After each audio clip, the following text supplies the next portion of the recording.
살다 보면 인간관계에서 많은 즐거움을 얻곤 하는데요. 반대로 어려움과 고통을 겪는 경우도 있습니다. 특히 무례한 사람들을 만날 때면 크게 상처를 받곤 하지요. 이런 사람들은 남을 함부로 무시하고 예의 없이 대하곤 합니다. 그런데 신기하게 조용하면서도 남이 함부로 대하지 못할 것 같은 특징을 가지고 있는 사람이 있는데요. 잘 살펴보면 이들은 대화법이 조금은 다르다는 걸 알 수 있었어요.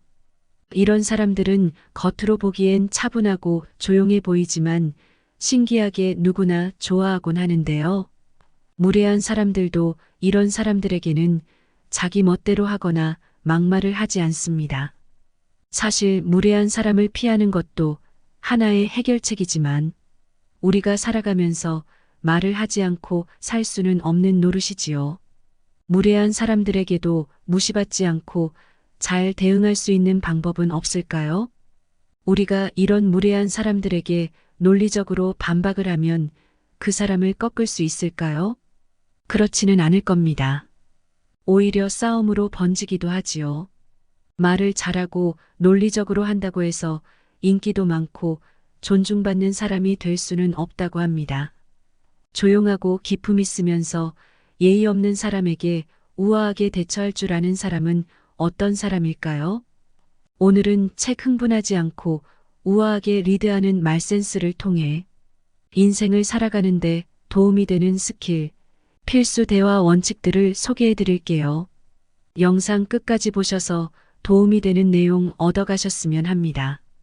조용하지만 기품 있는 사람들의 말센스. 주인공이 되고 싶은 욕구를 참아낸다. 우리는 상대와 대화를 나누기보다 자기 하고 싶은 말을 하기에 바쁘다. 상대가 보고 느끼고 생각하는 것을 언제나 나와 결부시켜 얘기하는 것이다. 이래서는 상대를 제대로 이해할 수 없다.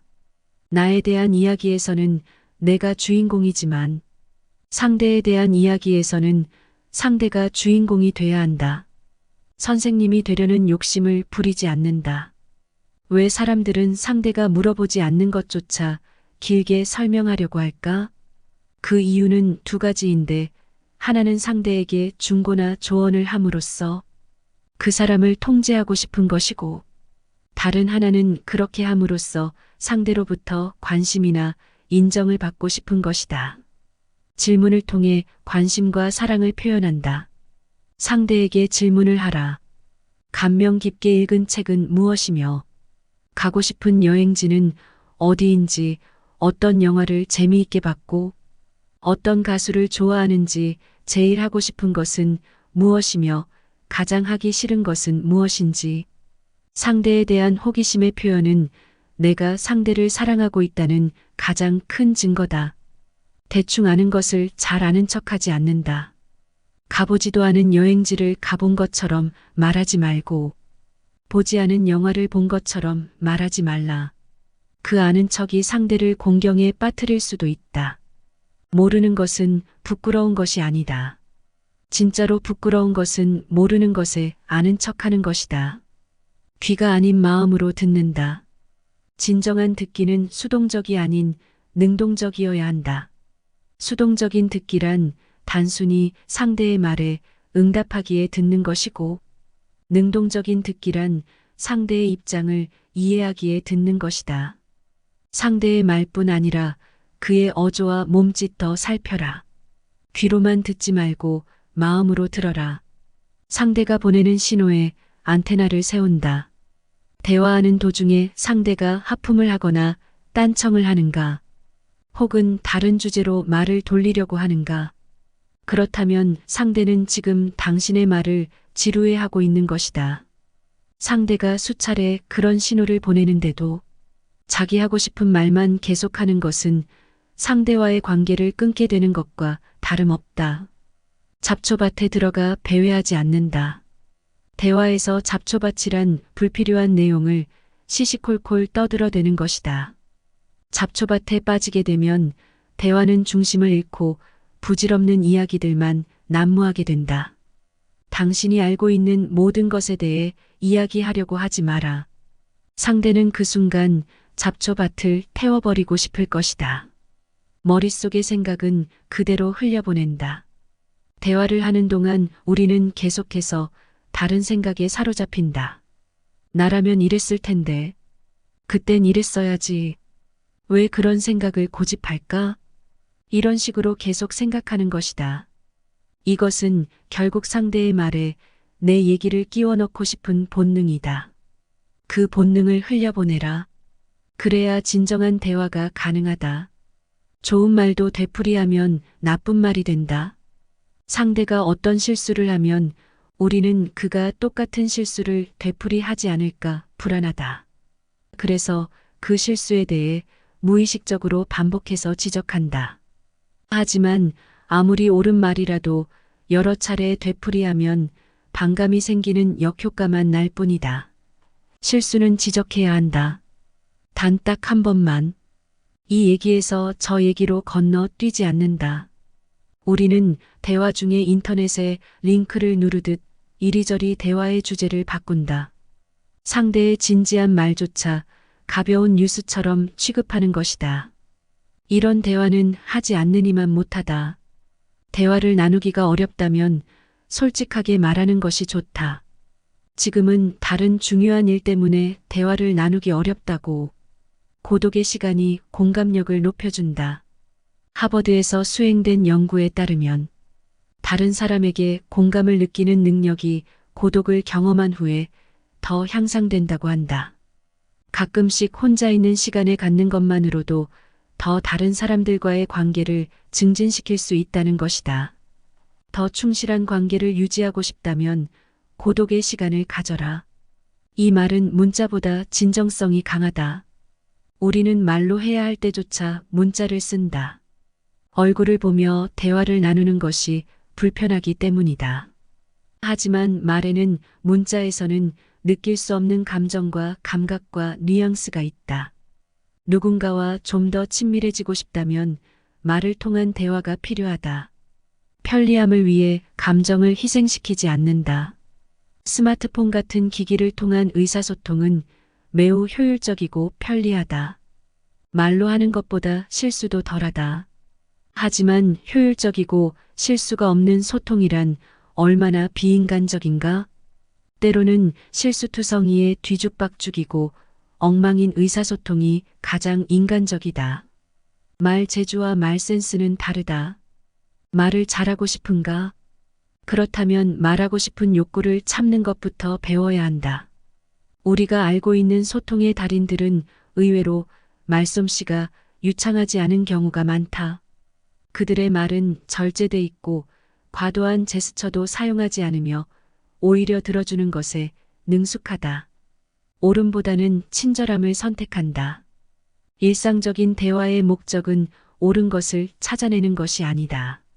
모두에게 옳은 것은 없다. 나이와 연령과 성별과 국적과 인종에 따라 옳은 것의 기준은 다양하다. 어떤 사람과 진정한 대화를 나누고 싶다면 옳은 것을 찾기보다는 친절함을 베풀어야 한다. 바로 잡지 못할 실수는 없다. 혹시 말을 뱉어넣고 미안해한 적이 있는가? 그 말은 하지 말았어야 했다고 후회했던 적이 있는가? 그렇다면 지금부터는 이렇게 하자. 바로 사과하는 것이다. 사과가 불가능한 일은 존재하지 않는다. 오히려 사과는 불가능한 일을 가능한 일로 만드는 유일한 대화법이다. 말센스가 말재주를 이긴다. 역설적이게도 우리에게 가장 큰 상처를 주는 사람은 우리가 가장 사랑하고 아끼던 사람이다. 우리는 가장 잘 알고 있고 가장 친하고 가장 많은 말을 주고받았던 사람들로부터 가장 큰 상처를 받는다. 하지만 어쩌면 그건 당연한 일이기도 하다. 마음의 상처라는 것은 서로 함께한 시간의 길이에 비례하기 때문이다. 그래서 함께하지도 않았고 잘 알지도 못하는 사람에 대해서는 그가 악행을 저질러도 아무런 상처를 받지 않지만 오랫동안 친하게 지냈고 많은 대화를 나눴던 사람으로부터는 약간의 비틀린 말만으로도 크게 상처를 받는다. 그런데 여기서 우리가 잘 생각해 봐야 할 것이 있다. 우리가 진실로 아끼고 사랑하던 사람에 대해 우리는 얼마나 잘 알고 있는 것일까? 니컬러스 애플리라는 심리학자도 그것이 궁금했는지 직접 사람들을 대상으로 실험을 해보았다. 6년 이상 함께한 부부를 대상으로 서로에 대해 얼마나 잘 알고 있는지 테스트해 본 것이다. 애플리는 실험에 참여한 부부들에게 파트너에 대해 얼마나 잘 알고 있는지 10가지 질문을 던졌다. 그리고 점수를 보여주기 전에 자신들의 점수가 얼마나 될지 물어보았다. 부부들은 서로가 적어도 10가지 중에 최소한 8가지는 맞췄을 것이라고 확신했다. 하지만 그들이 실제로 맞힌 것은 4개에 불과했다. 부부 사이뿐이겠는가? 우리는 가족, 친구, 직장 동료와의 관계에서도 똑같은 착각을 한다. 그래서 대화를 나눌 때도 그와 똑같은 착각이 작동한다. 예를 들어 어느 날 친한 친구로부터 회사에서 해고당했다는 얘기를 들었다고 해보자. 그때 당신은 뭐라고 말해주겠는가? 아마도 이런 식으로 말할지 모른다. 그 회사 잘 그만뒀어. 너 같은 인재를 알아보지 못하다니 한심한 회사야. 나도 2년 전에 회사를 그만둔 적이 있잖아. 나도 그땐 서글픈 기분이었어. 하지만 금방 재취업에 성공했잖아. 내가 널 잘 아는데 넌 의지가 강하니까 더 좋은 회사를 구할 수 있을 거야. 너보다 능력이 모자란 나도 재취업에 성공했잖아. 하지만 생각해보자. 만약 친구를 해고한 회사가 친구가 가장 입사하길 원했던 회사라면? 또 친구가 지금 당장 일을 하지 않으면 경제적으로 큰 문제가 생기는 상황이라면?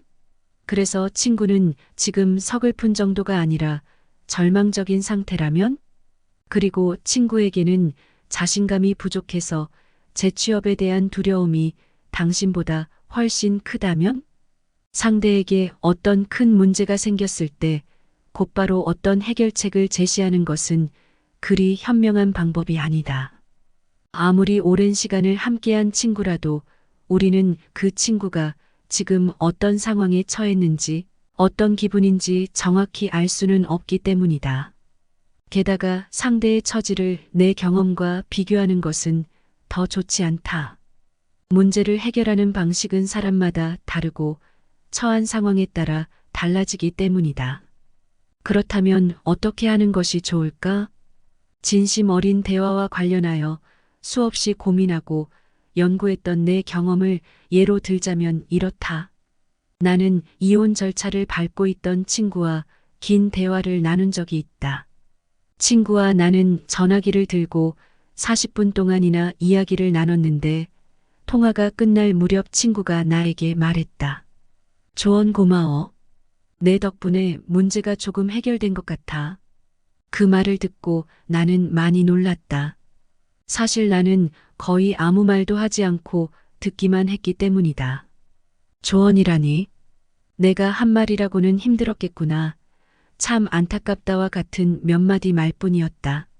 40분 동안 내가 말한 시간은 채 1분도 되지 않았다. 대화란 주고받는 것이다. 하지만 그 주고받는 것이 꼭 말이어야 할 필요는 없다. 많은 전문가들이 대화 능력을 키우기 위해서 이런저런 대화 스킬을 배워야 한다고 말하지만 실제 대화에서는 그런 것들이 그다지 중요하지 않다. 예를 들어 화술에 관한 책을 읽다 보면 상대와 눈을 마주쳐라, 흥미로운 주제들을 준비하라, 들은 내용을 되풀이하면서 호응해줘라라는 말들이 나온다. 혹시 화법에 대한 책을 읽고 이런 스킬들을 대화에 적용해 본 적이 있는가? 아마 있다 해도 기억이 잘 나지 않을 것이다. 대화를 나누다 보면 스킬 같은 것은 금세 잊어버린다. 대화에서 스킬이 결정적 요소가 아니라는 건 똑똑한 사람들과의 대화에서 더 분명하게 알 수 있다. 당신은 가끔 무척 말도 잘하고 똑똑하다고 평가받는 사람들과 대화를 나눠본 적이 있을 것이다. 그들은 아는 것도 많고 매우 논리적이며 말도 유창하다. 그런데 그들과의 대화가 즐거웠는가? 아마도 그렇지 못했을 것이다. 왜? 그런 사람들은 자기가 하고 싶은 말에만 집중할 뿐 내 얘기를 경청해주지는 않기 때문이다. 소통에서 가장 중요한 것은 공감이다. 그런데 그 공감이 말재주나 말솜씨가 뛰어나다고 생겨나는 것은 아니다. 상황에 따라 단 한마디 말 혹은 진심 어린 표정만으로도 얼마든지 공감은 가능하고 어떤 경우엔 아무 말 없이 계속해서 들어주는 것만으로도 충분하다. 우리가 알고 있는 소통의 달인들은 의외로 말솜씨가 유창하지 않는 경우가 많다. 그들의 말은 절제돼 있고 과도한 제스처도 사용하지 않는다. 당신에게 훌륭한 조언이나 충고를 해줬던 사람들을 떠올려 보자. 그 사람은 당신의 어머니일 수도 있고 애인일 수도 있고 동료이거나 친구일 수도 있다. 그런데 과연 그들이 당신에게 조언이나 충고를 할 때 유창한 말솜씨로 당신을 위로하고 어루만졌던가? 아마도 아닐 것이다. 그들은 오히려 가만히 당신의 말에 귀 기울이는 것으로 당신의 마음을 편안하게 해주었을 것이다. 그래서 내가 이 책에서 주로 들려주고자 하는 것은 말을 잘하기 위한 스킬이 아니라 소통을 잘하기 위한 원칙들이다. 이 원칙들은 지켜도 되고 안 지켜도 그만인 것들이 아니라 어떤 상황에서도 어떤 상대와도 반드시 지켜야 하는 것들이다. 인터넷과 SNS의 발달로 우리의 인간관계는 이전보다 훨씬 다양해지고 폭넓어졌지만 역설적이게도 우리의 소통 능력은 오히려 더욱 퇴화하고 외로움은 더 커지고 있다. 사람들은 SNS에 익숙해진 나머지 누군가와 대면해서 대화하는 것은 물론이고 전화로 얘기를 나누는 것조차 두려워한다. 심지어 사랑 고백이나 이별 인사조차도 간단히 문자로 이루어지는 세상이다. 사람들이 끊임없이 스피치 학원을 찾고 대화법 책이 계속해서 팔리는 것도 어쩌면 이런 이유 때문이다. 스마트폰과 SNS 때문에 서로 간에 과시적이고 일방적인 소통만을 하다 보니 직접 대면을 해서는 어떻게 말하고 들어주어야 하는지 잊어버린 것이다. 하지만 대화 스킬을 배우는 것만으로는 우리의 인간관계가 깊어지고 확장되기는 힘들다. 지금 당신에게 필요한 것은 말재주의 향상이 아니라 말센스의 향상이다. 말센스란 적재적소에 필요한 말을 필요한 만큼만 하는 것이다. 그것은 또 내가 말하고자 하는 욕구를 잠시 내려놓은 다음 상대를 바라보고 들어주는 것이며 상대가 진심으로 하고 싶은 말을 끌어내는 것이다. 대화를 나눌 때 사람들은 어디까지 말을 해야 할지 확신이 서지 않고 상대가 어떻게 받아들일지 두렵기도 하기 때문에 하고 싶은 말을 다 하지는 못한다. 말센스가 필요한 것은 바로 그 지점이다. 말센스는 경청하고 질문하고 공감하고 배려함으로써 상대가 하고 싶었던 말, 망설이던 말, 감춰두었던 말이 드러나도록 하는 것이다. 나의 본심을 전달하면서도 누군가의 진심을 제대로 알고 싶다면 말하기보다는 들어주고 재촉하기보다는 기다려주고 논쟁하기보다는 공감하는 것이 필요하다. 이것이야말로 진정한 의미의 말센스다. 사람들이 서로에 대해 잘 알고 있다고 착각한다는 사실을 밝혀낸 니컬러스 애플리는 이렇게 결론을 내렸다. 상대의 마음은 절대 펼쳐진 책 같지 않다. 서로를 더 잘 이해하는 비결은 상대의 입장을 해석하는 능력이 아니라 상대가 자신의 마음을 솔직하게 털어놓을 수 있도록 공을 들여 관계를 맺는 것이다. 믿음을 가지고 이 책에서 설명하는 원칙들을 마음에 새겨 실행에 옮겨보도록 하자. 그리하면 당신의 대화에는 좀 더 많은 여유가 생길 것이고 닫혀있던 상대의 마음이 당신을 향해 활짝 열리는 놀라운 경험을 하게 될 것이다. 선생님이 되려는 욕심을 부리지 않는다. 가족관계에서, 친구관계에서, 직장 동료 관계에서 나서기 좋아하는 사람들이 있다. 이들은 누가 물어보지도 않았는데 무슨 말만 나오면 끼어들고 충고나 조언을 한다. 그것도 아주 세세하고 길게. 그들은 어떤 한 분야나 여러 분야의 전문가이기도 하다. 그들 중에 어떤 이는 연애 전문가이고 어떤 사람은 심리 전문가이다. 또 어떤 이는 결혼 전문가 혹은 이혼 전문가이고 어떤 이는 직장 생활 전문가이다. 물론 그렇다고 그들이 그 분야에 박사 학위를 가지고 있는 것은 아니다. 다만 그들은 박사 학위를 가진 사람처럼 행세하고 있을 뿐이다. 이런 사람들과 대화를 하면 처음엔 그러려니 하다가도 나중에는 짜증이 난다.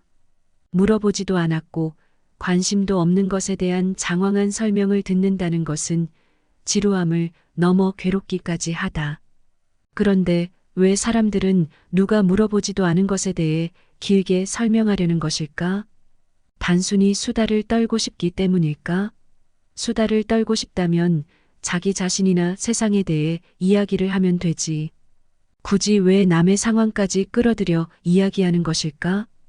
그 이유 중에 하나는 일종의 통제 본능이다. 누군가에게 충고나 조언을 함으로써 그 사람을 통제하고 싶은 것이다. 그래서 물어보지도 않는 것에 대해 가장 많은 말을 하는 사람은 바로 부모이거나 선생님이거나 직장 상사다. 그들은 자식과 학생과 부하 직원을 통제하고 싶어 한다. 또 다른 이유는 관심을 받고 싶기 때문이다. 친구 관계에서도 충고나 조언을 유독 많이 하는 친구가 있는데 그는 친구들 사이에서 관심이나 인정을 받고 싶은 욕구가 강한 친구라 할 수 있다. 하지만 내가 여기서 말하려는 것은 통제병이나 관심병에 걸린 사람들에 관한 것이 아니다. 정도의 차이는 있지만 우리 모두가 그런 병에 걸려 있으며 자신이 옳다고 생각하는 것에서 잘 벗어나지 못한다는 걸 얘기해 주고 싶기 때문이다. 우리는 모두 자신보다 학력이 낮거나 나이가 어리거나 가난하거나 지적이지 못하다고 생각하는 사람들에 대해 통제병이나 관심병이 걸려 있는 경우가 많다. 당신이 정상이라면 당신은 아마도 편협하다고 생각하는 사람과 대화하는 것을 기피할 것이다. 하지만 우리는 상대적으로 나보다 교육을 덜 받았거나 지적이지 못한 사람들의 세계관이 나만큼 원숙하지 못할 것이라고 생각하는 경향이 있다. 더 좋은 학교를 다니고 더 좋은 직업을 가지고 더 좋은 환경에서 자란 사람이 더 개방적이고 더 열려 있을 것 같지만 사실은 그렇지 않다. 연구 결과에 의하면 오히려 그 반대다. 더 똑똑해 보이는 사람일수록 편견에 더 잘 빠진다. 한 연구 보고서에서는 이렇게 적혀 있다. 도리어 인지 능력이 뛰어날수록 편견의 사각지대가 더 넓은 것으로 밝혀졌다. 이런 편견은 무의식적 편견이라 불린다. 그 편견은 우리의 판단에 영향을 미치지만 우리 스스로는 그것을 통제하지 못하고 심지어는 그것이 존재하는지조차 인식하지 못한다. 이 유형의 편견은 긍정적이거나 부정적인 형태로 나타나는 일종의 고정관념으로 상대에 대한 우리의 관점에 영향을 미치곤 한다. 예를 들어 직업적 편견이 그렇다. 전문직이 아닌 사람이 의사나 판사, 검사와 같은 사람들과 대화를 나눈다면 그들이 평범한 사람들과는 다른 시각을 가지고 있으며 의외로 고지식한 면이 강하다는 것을 느낄 수 있다. 물론 그렇지 않은 사람들도 있겠지만 상당수의 전문직들이 고정관념과 편견에 사로잡혀 있는 경우가 많다. 또 문화적 편견도 무시할 수 없다. 학교에서는 사람을 피부색으로 판단해서는 안 된다고 배우지만 많은 사람들이 백인에게는 좀 더 우호적이고 흑인에게는 경계심을 갖는다. 또 장애인을 차별하면 안 된다고 배웠지만 실제로 장애인과 조우하게 되면 그들을 낮잡아 보는 경우가 많다. 특히 거동이 불편한 지적 장애인일 경우 자신과는 아예 다른 사람으로 보고 무시하는 경우도 많다. 겉으로는 아니라고 하지만 자기는 인류대학을 나왔다면서 일반대를 나온 사람을 얕잡아 보기도 하고 대학을 나온 사람은 고졸인 사람을 무시한다. 대기업에 다니는 사람은 중소기업에 다니는 사람을 무시하기도 하며 중소기업에 다니는 사람은 아르바이트하는 사람을 낮잡아 본다. 심지어 자신보다 얼굴이 예쁘거나 잘생긴 사람은 더 똑똑할 것이고 못생긴 사람은 지적이지 못할 것이라는 착각을 하기도 한다. 하지만 이 모든 것은 우리가 겉으로는 인정하지 않지만 속으로는 바꾸지 않고 있는 편견일 뿐이다. 무의식적 편견은 스스로 그런 편견을 지녔다는 사실을 인식조차 하지 못하는 만큼 바꾸기가 훨씬 더 힘들다. 어쩌면 당신은 자신이 편견을 지녔다는 사실을 기꺼이 받아들이려 할지도 모른다. 당신은 당신 스스로 자신의 편견을 인식하고 있고 그것을 제거하기 위해 애를 쓰고 있다고 생각할지 모른다. 그리고 그런 생각은 어떤 측면에서는 사실일지 모른다. 하지만 편견을 깨뜨리기가 얼마나 힘든 것인지 잘 알 수 있다. 우리는 하나의 주제에 대해 매우 잘 안다고 생각했을 때 그 생각을 지지하는 정보만 찾아 읽기 때문이다. 당신이 읽고 있는 책의 제목들을 잘 살펴보라. 그 책들은 대부분 동일한 가치와 동일한 주제를 가진 책들일 가능성이 높다. 반대되는 가치와 주장을 가진 책들이 같은 책장에 꽂혀 있을 가능성은 매우 희박하다. 무수한 반박 자료에도 불구하고 음모 이론이 계속 지속되는 이유가 바로 여기에 있다. 오바마가 미국 시민이 아니라고 믿거나 인류는 달에 발을 디딘 적이 없다고 믿는 사람들, 심지어 아직도 지구가 둥글지 않고 네모라고 믿는 사람들도 있다. 우리가 대화를 하면서 정치적 논쟁을 하지 말아야 하는 이유가 여기에 있다. 정치적 논쟁이 사실에 기반을 둘 수 있다는 점을 확인하는 건 멋진 일이다. 하지만 과연 정치에 대해 논쟁을 벌이느라 힘을 뺄 필요가 있는 것일까? 당신은 뜨거운 정치적 이슈에 대해 이야기를 나눈 후 이런 말을 들어본 적이 있는가? 그러고 보니 네가 옳아. 내가 틀렸어. 일깨워줘서 너무 고마워. 아마도 그런 일은 거의 없었을 것이다. 정치적으로 같은 견해를 가진 사람이라면 논쟁을 할 필요가 없었을 것이고 다른 견해를 가진 사람이라면 자기 주장만 하고 끝났을 것이다. 본격적으로 대화에 임하기 전에 특히 당신 자신과 다른 신념을 지닌 누군가와 대화를 나누게 된다면 스스로에게 이렇게 질문을 던져보라. 이 대화로부터 무엇을 얻어내길 바라는가? 대화가 끝날 무렵 어떤 기분을 느끼길 바라는가? 아마도 당신은 상대의 마음을 바꿀 수 없을 것이다. 그러므로 당신의 목표는 당신 자신의 인식을 개선하는 것이 되어야 한다. 대화를 통해 상대가 얻게 될 혜택을 결정할 수는 없지만 당신 스스로 얻게 될 혜택은 결정할 수 있다. 다시 원래의 주제로 돌아가 보자. 당신은 학벌주의자, 인종주의자와 대화하는 것을 꺼리면서도 정작 당신 자신의 위선은 깨닫지 못할 수 있다. 당신 스스로 대화를 나눌 수 없다고 생각하는 그 사람만큼이나 많은 편견의 지배를 받고 있을지도 모르는 것이다. 사실 우리 모두는 인종이나 성별 수입 종교 등과 관련된 무의식적 편견으로부터 자유롭지 못하다. 자기 자신의 편견을 제대로 인식하지도 못하면서 상대의 편견을 교정하겠다는 태도로 대화에 임하는 것은 얼마나 주제 넘은 행동인가. 지적 능력과 교육 수준은 우리를 고정관념으로부터 보호해주지 못한다. 결국 다른 사람이 편견을 가지고 나와의 대화에서 이러쿵저러쿵 충고나 조언을 하는 것이 맞지 않다면 내 자신 또한 나보다 못해 보이는 사람에 대해 그렇게 하고 있는 것은 아닌지 되돌아봐야 한다. 무의식적인 편견을 완전히 없앨 수는 없다. 하지만 그 편견을 줄여나갈 수는 있다. 누군가 나에게 불필요한 충고와 조언을 가하게 하고 있다면 다른 누군가에게는 내가 혹 그런 사람은 아니었는지 돌이켜봐야 한다. 다른 의견을 지닌 상대의 말에 귀 기울이는 동안 잠시 옆에다 내려놓을 수 없을 정도의 귀중한 신념 같은 건 존재하지 않는다. 내가 그 신념을 말하지 않았다고 해서 그 신념이 사라지는 것도 아니다. 하지만 상대가 듣고 싶어 하지 않는 나의 신념을 강조하다 보면 대화 상대는 곧 사라지고 말 것이다. 솔직하고 정중한 대화의 목표는 상대를 변화시키는 것이 아니라 상대의 마음을 여는 것이다.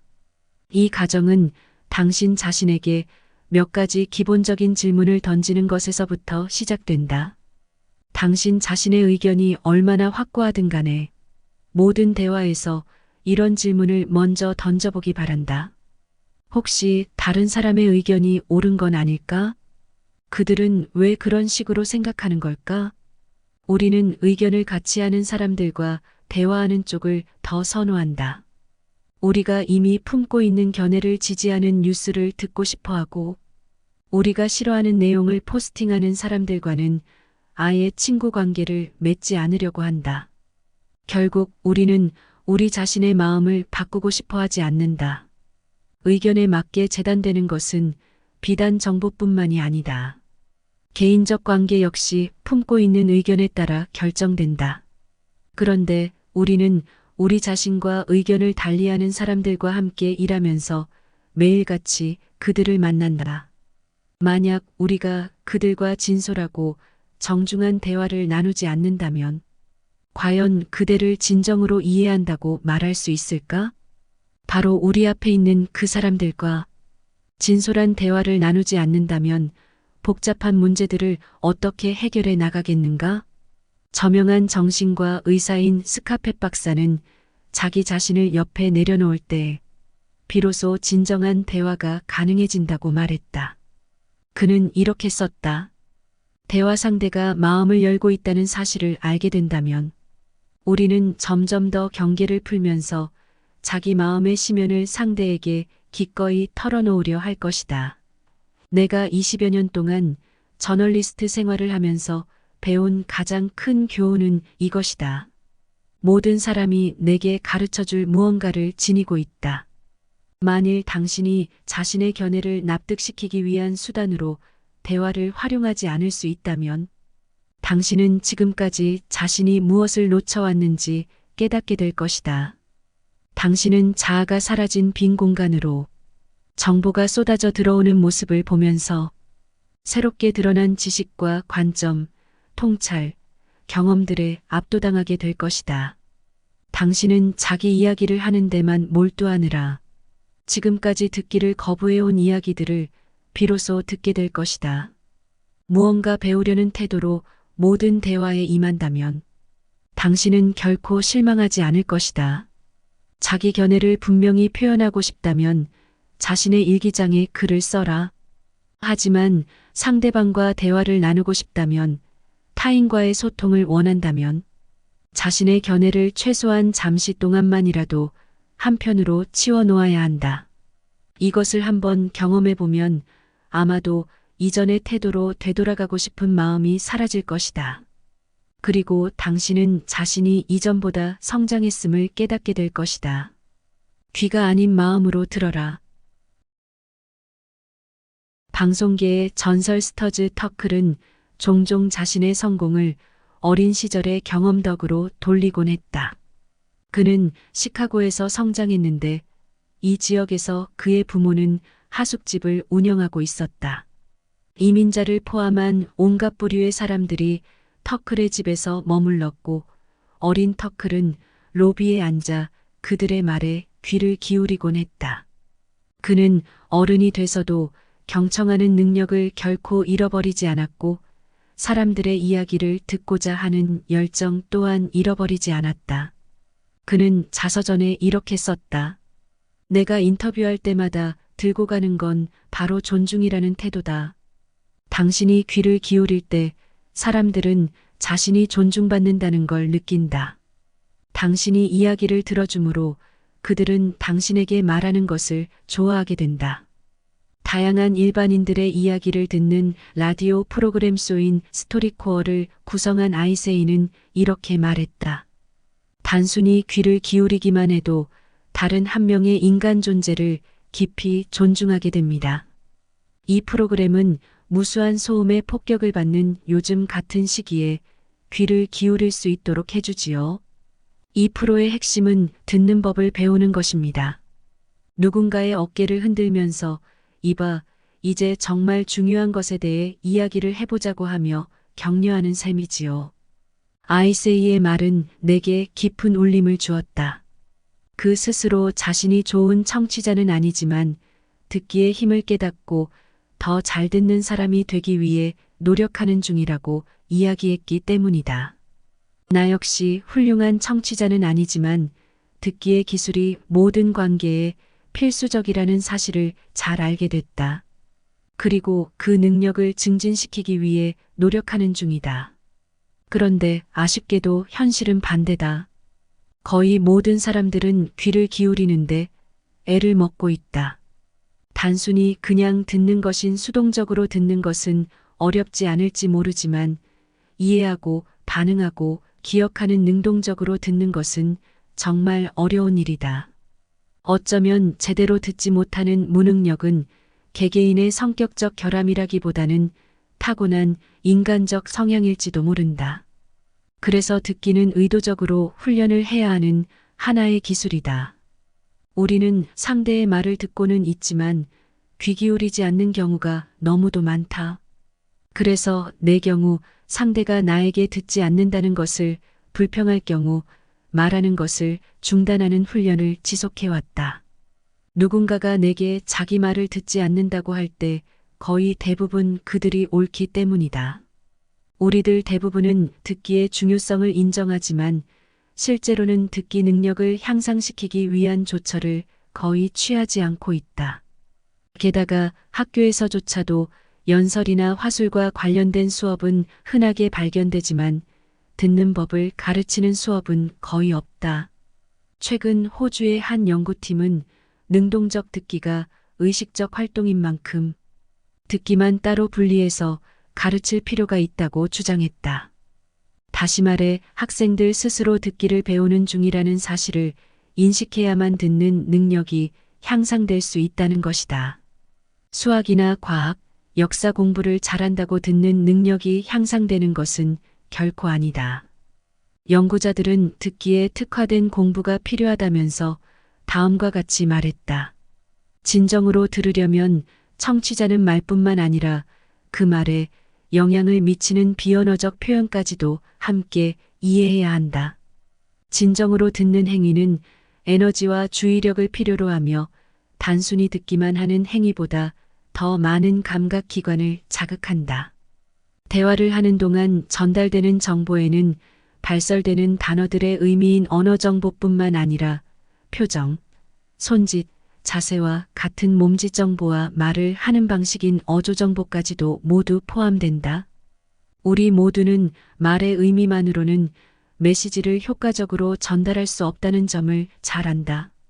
메신저의 다양한 표정과 몸짓을 한 이모티콘이 쓰이는 것도 그 때문이다. 소통과 관련하여 메신저의 이모티콘이 의미하는 것은 상대의 말을 제대로 들으려면 말하는 상대의 제스처와 억양, 뉘앙스까지 주의해서 살펴봐야 한다는 것이다. 성공하는 사람들의 7가지 습관의 저자인 스티븐 코비는 우리의 대화 목적이 주로 듣는 것이 아닌 말하는 것임을 꼬집으며 다음과 같이 말했다.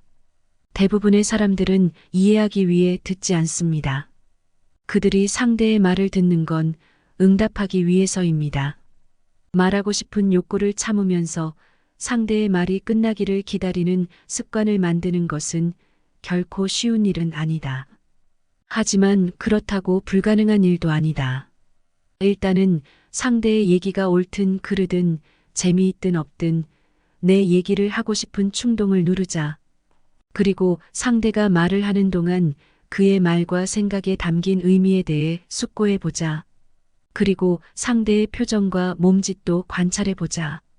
어느 순간 하고 싶은 말이 떠올라도 속으로만 생각하자. 내가 생각하고 기대하는 상대의 말이 아니라 상대가 실제로 하는 말에 반응하도록 하자. 만약 상대가 하는 말이 무슨 말인지 모르겠다면 그에 대해 지적하거나 비판을 하는 대신 이렇게 요구하자. 그 말의 뜻을 잘 이해하지 못하겠는데 설명해 줄 수 있을까? 내가 잘 알아듣지 못했는데 다시 한번 이야기해 줄 수 있을까? 당신은 상대가 하는 말의 뜻을 완전히 이해하지 못할 수도 있다. 그것은 잘못된 것이 아니라 당연한 것이다. 그러니 그때는 질문을 던져야 한다. 앞서 얘기했듯 질문을 던지는 것은 대화를 방해하는 것이 아니라 대화를 좀 더 깊이 있게 전개할 수 있도록 돕는 좋은 수단이다. 더 똑똑해지고 싶다면 더 많이 들어라. 인간관계를 평온하고 돈독하게 만들고 싶다면 능동적으로 들어라. 입을 다물고 귀를 기울인다면 생각은 열리고 관계는 더 가까워질 것이다. 여러분이 인간관계에 너무 힘이 든다고 생각하신다면요. 굳이 너무 힘을 들이실 필요는 없습니다. 가끔은 놓아줄 인연은 놓아주고 오늘 들어보신 우아한 말센스로 주변의 소중한 사람에게 눈을 돌려 돈독한 관계를 유지하는 것은 어떠실까요? 조용히 내면의 힘을 기르고 나의 말센스를 우아하게 다듬을 줄 아는 사람이 된다면 주변에 좋은 사람만 가득 모일 것입니다. 여러분은 충분히 그럴 만한 자격이 있으시니까요. 여러분의 행복한 삶을 항상 응원합니다. 지금까지 인생길잡이였습니다. 구독과 좋아요, 알림 설정은 영상 제작에 큰 힘이 됩니다.